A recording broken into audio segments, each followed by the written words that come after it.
Hey, what's going on? Luke here. For today's video, we're going to be talking about the New South Wales halves combination going into Game 2 of the State of Origin series in 2023. Now, it's not even been a week since Game 1 has happened, and obviously Queensland ended up picking up the victory. In the meantime, I've done a video where I talked about my Game 2 side, and obviously, look, a spanner's been thrown in the works. Now, I did say in that video that, hey, there's a huge possibility that someone comes out and gets injured.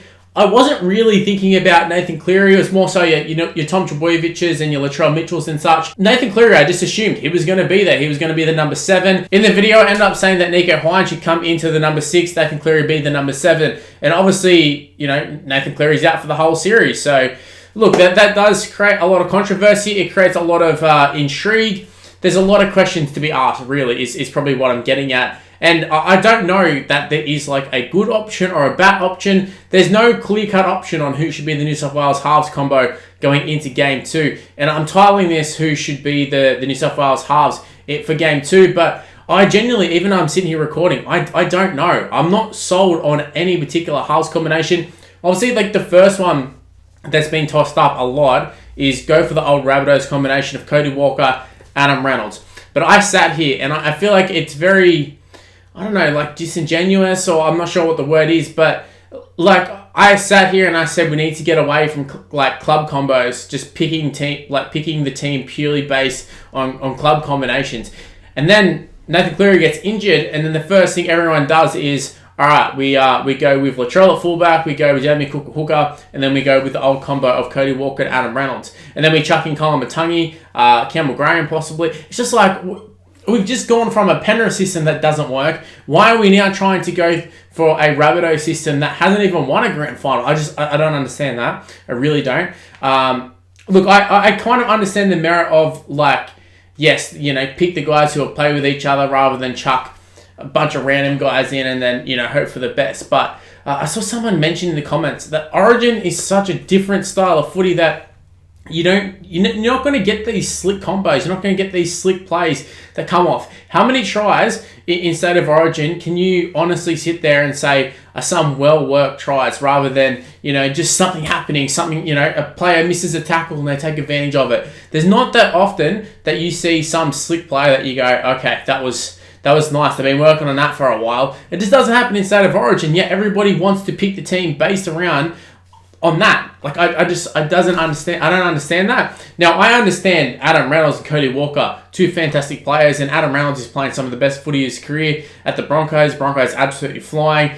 He's playing at Suncorp. I get the whole thing of, like, everything says, Adam Reynolds, he'd be able to handle the occasion. And I expect Adam Reynolds to be able to handle the occasion. But also, he's been tried at Origin. It's not like he's never been tried. He's been the number 7.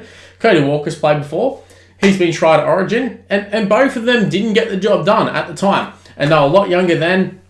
Maybe you can argue that they were in better form, I don't know. But look, I can't remember if they were tried as a halves combo, but they have definitely been tried at Origin. The other options in terms of the number 7 is you have, and also it's crazy the fact that like Nathan Cleary's out in the number 7, which creates a whole debate on who the actual halves combo should be, rather than like, oh, who replaces Cleary? It's like, no, who replaces the whole halves combination? Like, if Nathan Cleary's out, do you pick Jerome Luai? Like, Jerome Luai seems to be getting picked because he's the halves combo with Nathan Cleary. So now Nathan Cleary's out. Do you keep Jerome Luai? I mean, he played half decent. Do you go with someone else? So it just creates a debate in itself of, Jerome Luai, does he stay in the side and you try him with another halfback? Or is Nathan Cleary out and Jerome Luai's kicked to the curb? I'm not sure what the case is. And look, like I said, I don't think there's any real correct answer in this because of how open it is. Now, throughout the whole season, even like last season,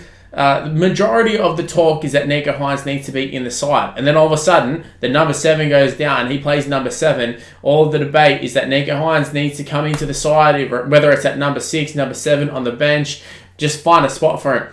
All of a sudden, Sharks aren't playing too hot, and the number 7's available, and now everyone sort of sours on, no, not everyone, but a lot of people sour on Nico Hines as the number 7, despite, singing his praises and hoping that he gets selected. Then all of a sudden, he's available to be selected in the position that he actually plays, and it's like, oh my God, hell no, we didn't actually want this.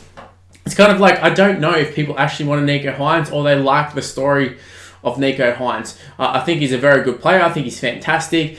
There's the whole chat about the Sharks not being able to get it done against top sides, but I think that's kind of a reflection of their side as a whole. Like you look at the Sharks side, they've got a lot of good players, but they don't have elite players. They got a lot of guys who are fourth best player, fifth best player. I kind of said this about the Eels, I think maybe last year before, whatever it was, that they got a lot of players who you would chuck up there in, the top 3 to 4 to maybe 5 players in the league, but they're not the number ones. And that's what the Sharks have, and I think that's where they suffer. I think a lot of teams sort of suffer from this. But then you look at some of the other sides, and even sides in the past where they've had like the out and out best player in that position. Like let's look at the Roosters, for example. When they were really good, they had the best halfback in the game at the time, Cooper Cronk. They also had the best fullback in the game. They had the best centre. Moving on to Penrith, you can argue that they've had the best winger in the game, the best halfback, the best hooker in the game. You could debate that as well. But they at least are they're definitely in the talks to be the best in their position, whereas the Sharks not so much. And I think Nico Hines, look at his halves combination. It's like Matt Moylan. There's been Trindle. There's guys who in previous years you would say they are not a 5'8", or they're not even like a first grade guy. Yet that's Nico Hines' halves combo.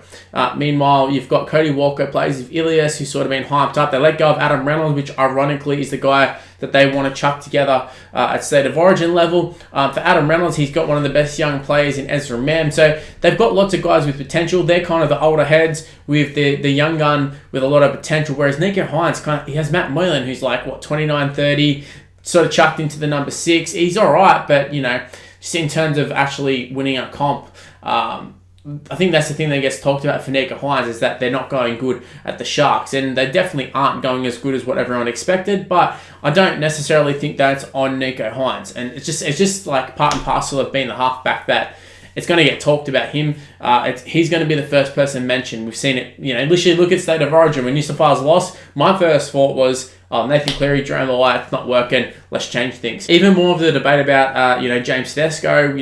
Is he back in form? Is he not in form? Do you go Latrell at fullback if you go with a Rabbitohs combo? Essentially, the one thing that I don't want in terms of this is that I just don't want New South Wales going and selecting players purely because they played together at the Rabbitohs. I have no problems with Damien Cook coming in at number 9. I have no problems with Cody Walker coming in. I have no problems with Adam Reynolds coming in. No problems with Latrell. But don't pick them purely for the fact that they play together.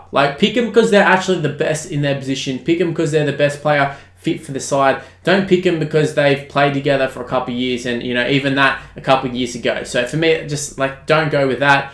It's just more so, who do you go with? Nico Hines? Do you go with Adam Reynolds? Do you go with Mitchell Moses? I think Mitchell Moses is the forgotten one. He's also a guy who actually has played for New South Wales sort of recent times. When Nathan Cleary went down last time, they went with Mitchell Moses. Jack Whiten was his halves partner at the time, and they didn't particularly play very well, in my opinion. I don't think they owned it. They didn't really play well. They got beat, and that was the same season that New South Wales had been smashing Queensland by 30 to 50 points in the game. So look, it's case of in Mitchell Moses, he lost the grand final. He's already played Origin, but he does have a combo with Teddy if they want to go the combos. He's got a combo there.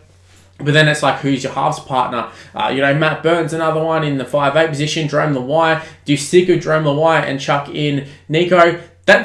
Look, honestly, I've sat here and honestly, I've talked to people and I've said, no way Jerome Luai should get picked. No way. But I was kind of expecting Nathan Cleary to be the number 7. So, going into Game 2, a do-or-die situation. He's been there for the last couple of seasons. Look, it's not something that I sit here and I'm like, this needs to happen. If Cody Walker gets picked in number 6, that's fine with me. If Jerome Luai gets picked in number 6, that's fine with me too. If Matt Burton gets picked, whoever ends up getting picked, I'm somewhat happy with. But I will say, for the first time in a long time, I think it just, I'm very intrigued to see with the side that New South Wales goes. It's always been a case of, maybe the centres, the wingers, maybe a couple forwards here and there. We sort of have an idea on who the New South Wales side's going to be, but for the first time in a long time, we genuinely have no idea. There's no inkling of, all right, this is definitely going to be the halves combo. And also, when people come up with the combinations, that affects the hooker, that affects the fullback.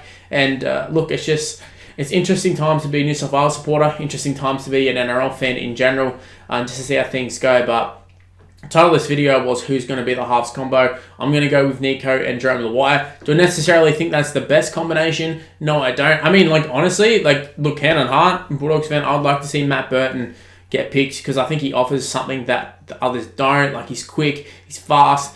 He's not necessarily the best playmaker, but I think a lot of his attributes would suit Origin. Like, Origin plays so much different than NRL, and I think him having that big torpy, like, I think that is something that genuinely can rattle Queensland.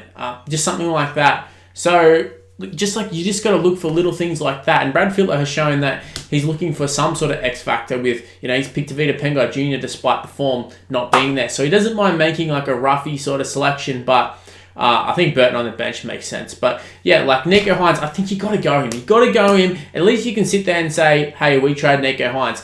The problem and the dilemma comes if New South Wales pull off the miracle. They go to Queensland, they win the game, they win the series. Nathan Cleary isn't there. What happens after that? That's kind of what I want to see happen. And I think Queensland fans, obviously they don't want to lose, but I think there's a little bit of interest in what do New South Wales do if they come out and win without Nathan Cleary. So, look, that's just something to toss up. But look, I've rambled on enough here. I've sort of gave my 2 cents on this one. I don't know how much I contributed in the sense of, like, this should be the halves combination. More so just questioning, like, every single option, really. There's obviously pros and cons to every single one of them. But look, I'm so interested, and I knew when New South Wales announced their side for game 1, I was kind of interested, but kind of had an idea. Whereas this one, I'm like, who the hell do they pick? And if they pick him, are they going to play? They're going to make changes. What's going to happen? I'm so keen for game 2. But look, like I said, I'm rambling on at the moment. I've said all I need to say. If you happen to enjoy that one, make sure you go ahead and smash the like button and subscribe to the channel if you're new around here. We're on the road to 15,000 subscribers. I think we're at about 14.5. So if you'd like to contribute, if you'd like to become a subscriber, go ahead and do that. If you can leave a like, that'd also be fantastic because every like is super important. The more likes, the more viewers. That's what seems to happen. So if you can leave a like as well. Also, if you'd like to contribute even further, you can go ahead and become a member. You're seeing all the members currently on the screen right now. Shout out to every single one of you guys. A lot of the ones you're seeing right now are the same ones you've been seeing for quite a while. They've been very, very loyal, been very supportive. And look, I can't thank you enough. Same goes for the super chat. You're seeing them on the screen as well too. Like, if you become a member, you get to have exclusive little perks like little emojis and all that sort of stuff. And also your messages when I stream and your comments, they stand out a lot more too. So if you'd like to become a member, go ahead and do so. Also, one last request, if you can go ahead and give me a follow on social media, seeing it on the screen right now. I think TikTok and Instagram is probably where I mostly post, so go ahead and chuck me a follow on that. But it's Mr. Luke and YT, seeing it on the screen right now. Just go ahead, give me a follow, give me an ad, and I'm going to wrap things up here. Thanks for watching, guys. Plenty of content to be made, especially with State of Origin around. There's always so much talk about State of Origin, but we also have the NRL, we've got Rugby League Live 4, we've got plenty of stuff to make. So plenty of content, plenty of streams, and I'll see you in the next one. See yous!